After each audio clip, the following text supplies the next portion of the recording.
Welcome to Permission to Kick Ass, a podcast about leaving self-doubt in the dust, punching fear in the face, and taking bold action toward your biggest dreams. I'm Angie Coley, and let's get to it. All right, welcome back to Permission to Kick Ass. Today with me is my friend Nicole Piper, and I am so excited about having Nicole on the show. I've been trying to get her on for a while. So why don't you tell us a little bit about what you do, Nicole? Hey, Angie. Yeah, first of all, I'm so excited to be here. Thank you for asking me to be on. So I'm a direct response copywriter, which is basically a fancy way of saying I write words that sell shit. Well, you know, I love it because I do it too, but I love the context for people. Keep going. Yeah. So I've been doing this for since 2016. That's when I started. And, before that, I was hanging out in the corporate world. I was there for about 29 years and worked for some amazing companies. I spent 12 years working for MTV Networks. Ooh. And I was building the Nickelodeon and MTV brands around the world, which was really awesome. I worked with Pokemon for a while. And I actually did a lot. Didn't work for these other entertainment companies, but I worked with them. So companies like Disney, Fox, Angry Birds, all those. So I did a lot of stuff in the entertainment space. Well, I'm a Disney fan. In fact, they're not going to be able to see this, but you can see it because we're on video talking to each other. I'm wearing my typical Disney Jack Skellington hoodie, which is a favorite of mine.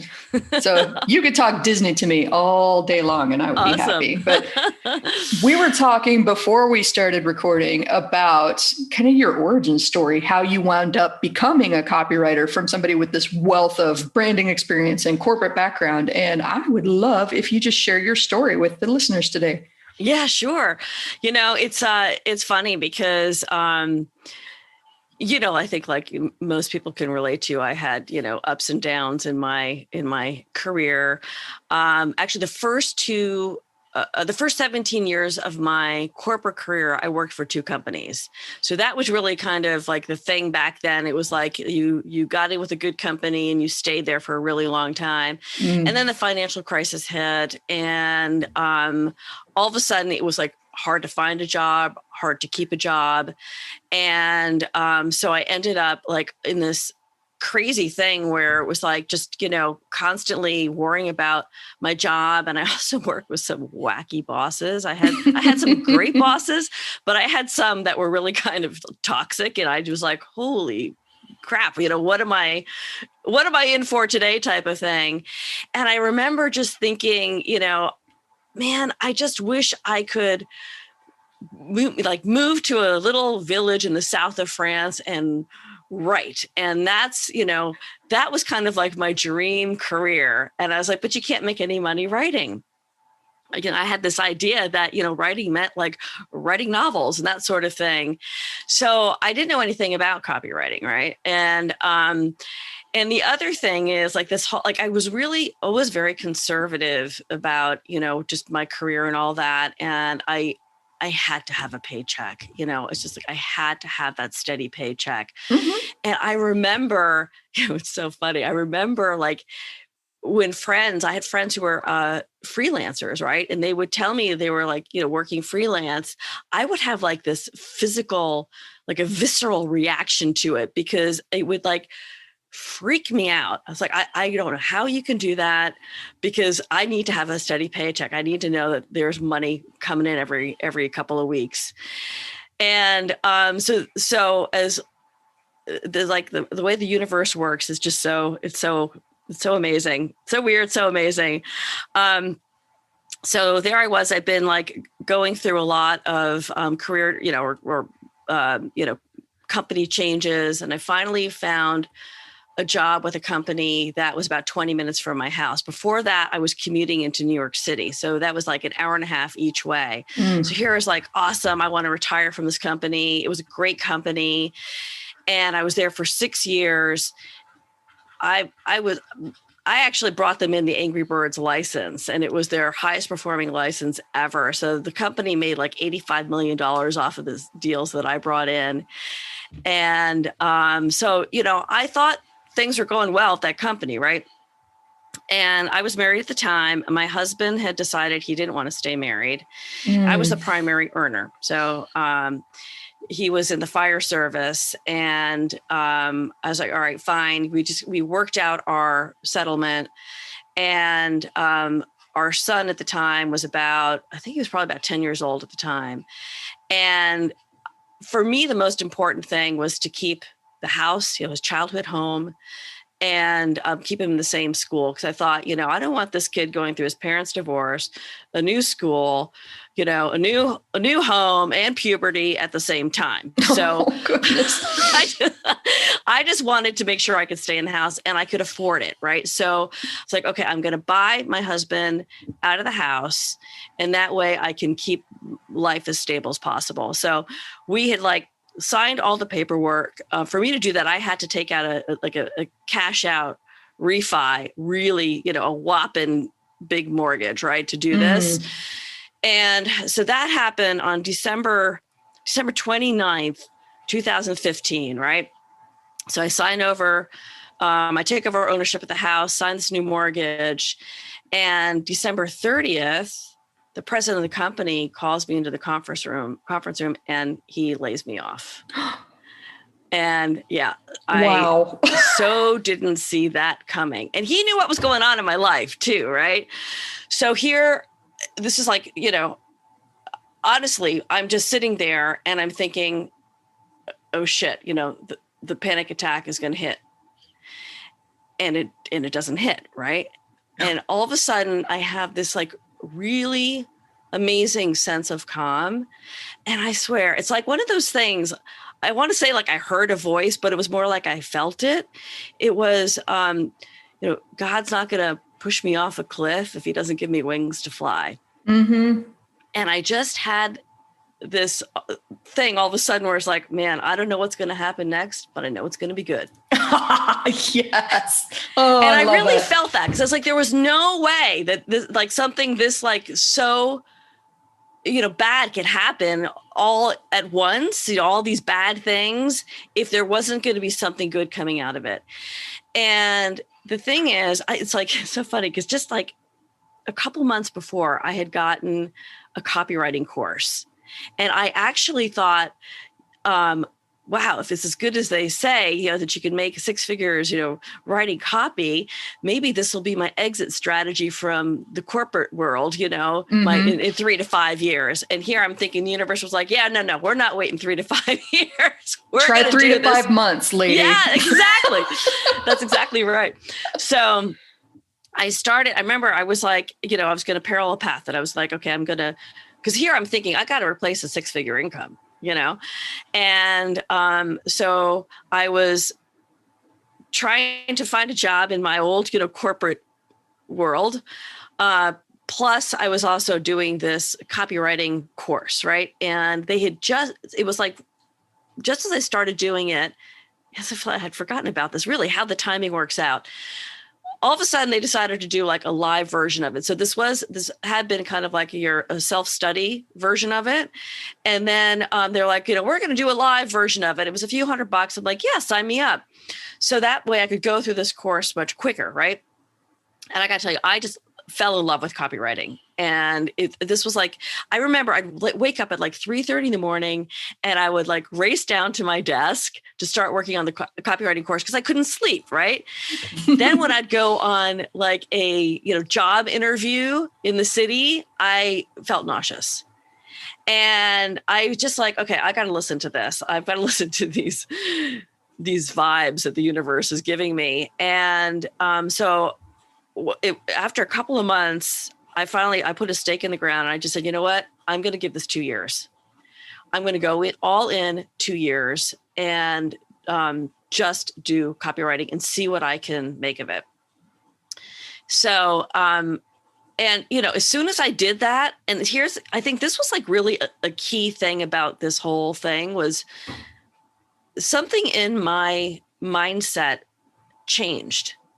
So, there I went from this idea of always needing to have a paycheck to one where I was like, I couldn't even see the path ahead of me. I had no idea, but I just expected it to be good. That I think is critical. And like, you might have seen me over here scribbling furiously because you dropped so many good things that I wanted to circle back to. So the first is this idea of the toxic boss, which I think really connects with that feeling you mentioned you were getting in your body. And I think that's important too. I'm going for interviews and I'm feeling nauseous. Well, no wonder you feel nauseous because you used to work with people that made your life crazy on a daily basis. Like, yeah. Going, and I've been there too. That's exactly why I left my old day job, because people would literally come to my cube and scream at me if they didn't agree with my choices. Didn't matter that my choices made millions and millions of dollars for the company. If they personally disagreed with it, then clearly I was an evil person. And I was always bewildered by like, you don't like what I wrote. So you don't like me? What's going on here? I don't understand this. Yeah. And like that meanness and toxicity. And circling back to the steady paycheck that you mentioned too, that's a big fear for everybody that's ever started a business. Oh my God, how am I going to pay all my bills? And I've made this joke before, but I think it fits. Like, we always think I got to stay where I'm at or I'll wind up homeless under a bridge surrounded by wildcats. Oh yeah. Yeah. There's never any like I stay where I'm at and I'm miserable, or maybe things work out way better than I anticipated, even though I can't see the clear path now. And life is amazing. Yeah. We never go there. We always go to homeless and starving to death. So true. And I think it's amazing that you did all that and had this like almost split second mindset shift in the middle of divorce, taking out this massive mortgage and a surprise layoff all happening at the same time. I think you mentioned before the call that this happened in less than 24 hours. Yeah. Yeah, exactly. And so I really wanted to highlight that, because the fact that you were able to sit there in a room and think panic attack is coming. Wait, no, I'm strangely calm. I don't know what's coming, but it's going to be good. Oh, I think that's the key to all the progress that you've made. You want to expand on that a little? Yeah, totally. So, I mean, there's really a difference of kind of being hopeful and expecting. And I think that to me was the big difference, because you could read all those books on, positive thinking and all that kind of stuff. Manifest it all. Yeah, right. Exactly. But it's this thing where when you expect it, so you don't, all of a sudden it kind of like, it takes the pressure off. You're not kind of like, it doesn't matter that I don't know when it's going to happen or how it's going to happen or what it's going to look like. I'm just going to expect it to happen. And then, let things work out. Mm-hmm. Get out of my own way. You know what I mean? Like, let go of the how.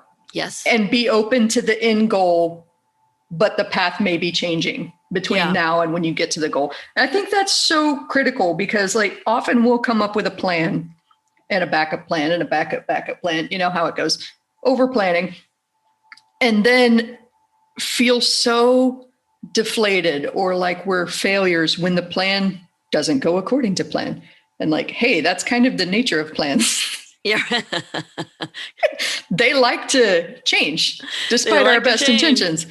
And I think that mindset, again, is just so important, because the options aren't stay where I'm at and be miserable or death. The options could be stay where I'm at, slowly dying in this cube and being miserable, or recreate my entire lifestyle and it turns out even better than I anticipated. I know that was true for me, because I was commuting, 2 hours. You mentioned going into the city in New York. I can't even imagine that commute. I was on the other side of the country in San Francisco, 2-hour commute, 10 to 12-hour days. As I mentioned, people yelling at me in my cube, people calling me names in meetings, VPs, like truly toxic BS, right? And I couldn't even imagine another kind of life. And now I'm going to sound like all of those, douchebags that promise you're going to be drinking Mai Tais on the beach and like making money First of all, sand in my laptop. No, I'm not taking my laptop to the beach. If I'm at the beach, I'm there to enjoy the beach, not to work. But that's a rant for another day.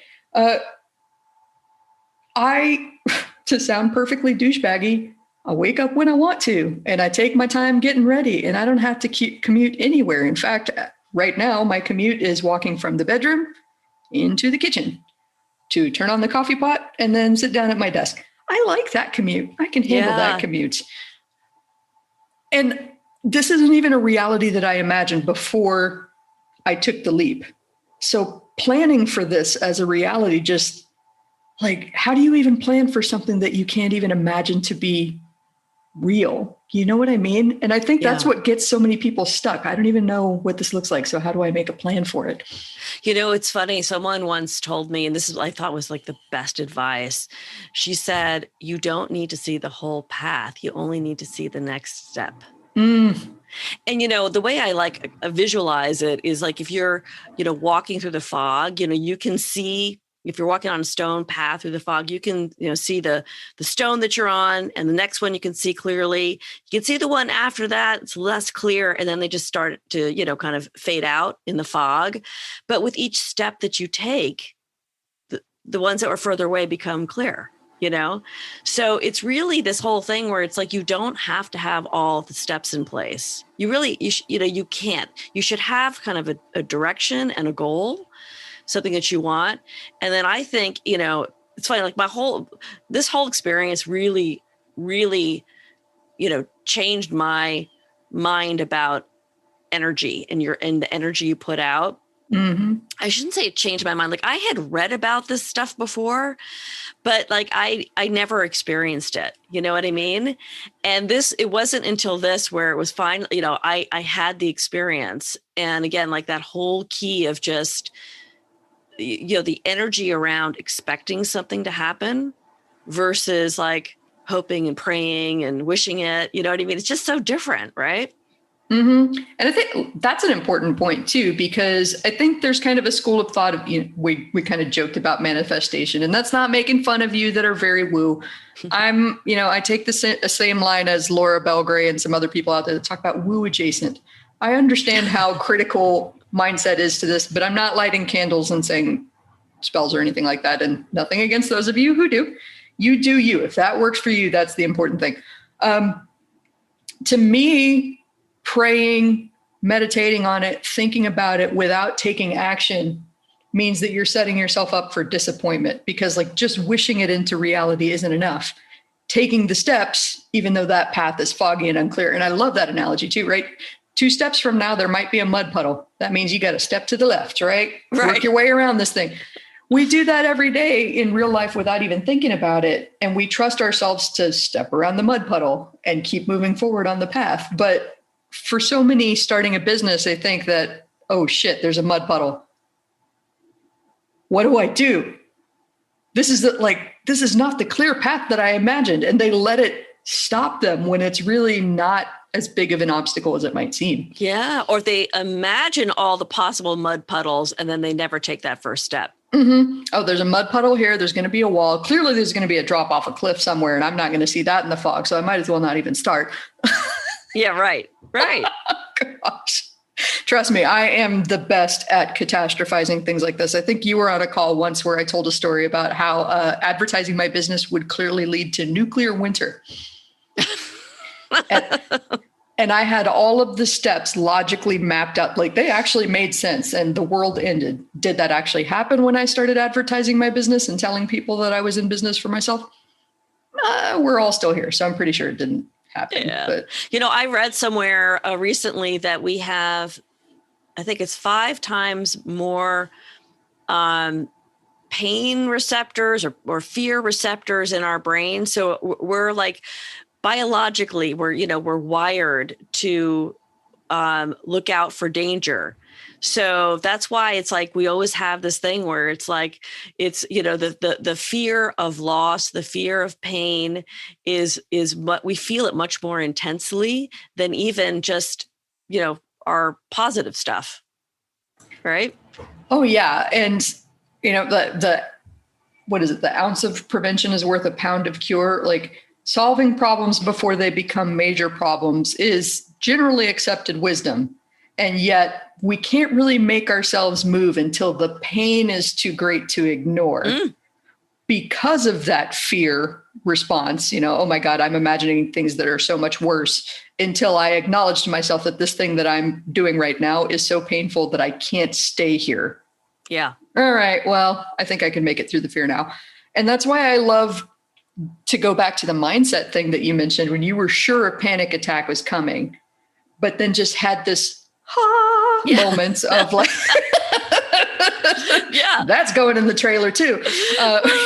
You had that moment of clarity where you were like, oh no, not panicking. This is going to be good. Yeah. I don't know what happens next, but it's going to be good. And I'm going to repeat that until people have it burned into their brain. You don't have to know what happens next to know that the good options are equally likely to all of the worst case scenario that you can imagine. So the choice isn't stay where I am or death. The choice is stay where I am or do something different. And then what happens next is the likely result, and it could be something that you didn't expect in a good way, could be something that you didn't expect in a bad way. But as long as you are alive and able to react, and there's always going to be a way to adjust for the thing that just happened to you. That's so true. I don't think we give ourselves enough, we don't have enough faith in ourselves that we're going to be able to figure it out. And, like when you hear stories of, tragedies that fall on other people, and we're all kind of like, oh my God, how did you deal with that? And when the person's in it, they're like, you know what? You just do. You just do. Like, you can't plan for this sort of thing. You just figure it out, And it doesn't require you to be superhuman. I know that one of the ways that you and I bonded was we have kind of a similar background. And, I don't have children, but I know that I was thrown for a loop when I had an unexpected breakup, and then like facing all of this move, and I had just left my job to start permission to kick ass. And like all of these things were coalescing at the same point, and we talked about it. And I'm not talking about you have to be superhuman to get through this, because I called for pizza just about every day for like weeks. And from the donut place down this, like I was single-handedly on a mission to support all of the local restaurants with my junk food orders. I'm pretty sure that was my coping mechanism. But I felt the fear, and I did the processing, and I got through the pain. I didn't push it back, and then kept my eyes focused on that. Like, this is only temporary. This pain, all of this overwhelm, all of this bad stuff that I'm going through right now. I think you mentioned that as part of your revelation as to why the panic attack didn't come on. It's like only so much bad stuff can happen. Eventually it's got to be good, right? Yeah. And we forget that. Yeah. When we're investing in ourselves, when it comes time to put that faith in ourselves. Yeah. The other big thing again was like, I think that whole putting the stake in the ground where you're like, I'm going to do this. And like I said, I gave myself the 2 years, and then I was just like, I wasn't going to look at any companies, I'm going to do my own thing. I'm going to see what I can do, build my own business. And then, amazing things started showing up. I couldn't believe it. It was like one after the other, like amazing opportunities. It's funny how the universe kind of rewards you after you are brave enough to stake that claim. Yeah. And I think that's such a great thing too, because so many people were like, well, I'll dip my toe in the water and I'll see if this business can become something. And then maybe if I see some results, I'll get serious about it. I think the thing to do is to get serious about it, and then know that when you're serious about it, the results will come, or at least the path to the results you're hoping for will become more clear. Absolutely. I couldn't agree more. Yeah. Love it. Love it. All right. So Nicole, do you want to tell people a little bit more about how to find you in case they want to do a little bit of cyber stalking here? Sure. Okay. So there are actually two places. So PiperMarketingSolutions.com. That's the site, which is, kind of more about me and my copywriting, my life as a copywriter.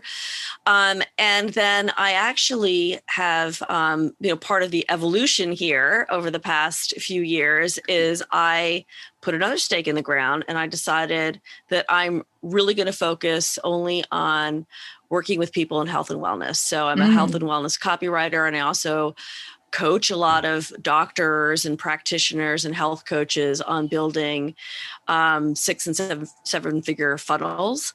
So that website is piperwellnessmarketing.com. So there are 2 places to find me. Oh, that's fantastic. And so that's something for everybody. If you're listening to this and you think you want to be a health and wellness coach, well, then you need to head over to Piper Wellness Marketing. And if you want to learn a little bit more about copywriting, I've interviewed a lot of copywriters on this show, but that's my background in the creative field. And even within copywriting, there are a bunch of different specialties like health and wellness or coaching, or, I taught with my copywriting people how to start online businesses, which is why transitioning to what I'm doing now was such a perfect fit. So wealth of opportunities for you to explore and potentially work with Nicole. That sounds like a good fit. She's got amazing brand building experience. Like, come on, wouldn't you want somebody who helped make MTV into what it was, helping you with your brand? I know I would. But I definitely use some of those strategies when I'm working with coaches. So yeah, absolutely. Right? Because your past experience really transfers into any business you build. Like, remember that you've got skills, and business building skills can be learned just like any other skill. Yep. So thank you so much for being on the show. This has been an amazing chat. I'll make sure that they have links that they can click to check you out in the show notes. And we have to do this again soon. Absolutely. I'd love to, Angie. Thank you so much. Thank you. So that is it. Another awesome episode of Permission to Kick Ass on the books. If you want to know more about the show, if you want to know more about me, Angie Coley, and the mission I'm on to help entrepreneurs punch fear in the face and do big, bold things, then head on over to permissiontokickass.com. That is all one word together, permissiontokickass.com. Make sure to sign up for my email list so that you know whenever there's a hot, fresh, and ready podcast episode out for you. And also on Mondays, I like to send out a little newsletter called Kick Monday's Ass. I'm sure you're totally surprised by that. So thank you for being here with me today. I'm Angie Coley. Make sure that you share this with a friend that needs to hear this message today. Like it, share it, comment wherever you're listening to this today. And let's go kick some ass.